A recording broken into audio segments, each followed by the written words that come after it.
Support comes from the Virginia Living Museum. I'm Jessica Azura, Senior Director of Guest Engagement, welcoming you to experience the wonder of Virginia's native birds, mammals, marine life, and reptiles, all with a focus on education and conservation. More at thevlm.org.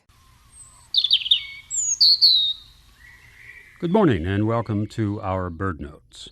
From the time I first identified the chipping sparrow, I've always thought of him as, well, a friendly bird. Apparently, many other people think that way, too. In most of the older bird books, the chipping sparrow is characterized as cheerful and personable and friendly. I suppose it's impossible for us not to attribute human characteristics to animals, to anthropomorphize them. After all, Homo sapiens is the only perspective we have. So owls become wise, in part because their eyes face forward, like ours, and we're wise, right? And jays are devil-may-care and dashing, and doves are peaceful, and cuckoos are homewreckers. And a paragraph ago, I referred to the chipping sparrow as a him and not an it. The birds might be surprised to learn all this, since the things that foster such descriptions are simply their normal behaviors and appearances. It is simply what they are. It is our human interpretations that result in the romanticized descriptions. And yet, the chipping sparrow is friendly, in that it has adapted itself to human habitations. It is common in parks and yards and appears to have no unreasonable fear of man. Indeed, one of its older common names is social sparrow.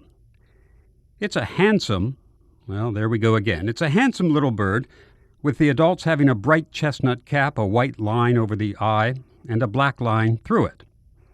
It eats weed seeds and mostly harmful insects, and fills the summer air with a trilling call that gives it its name. In addition to its apparent tameness, the chipping sparrow has one other interesting characteristic. It has a fondness for horsehair for its nests. But with fewer horses around these days, it will settle for almost any other kind of animal hair, including ours. This habit has resulted in yet another name for the bird, hair sparrow. But by whatever name and whatever habits, the chipping sparrow will always be to me, and I'm sorry I can't be objective here, a friendly bird.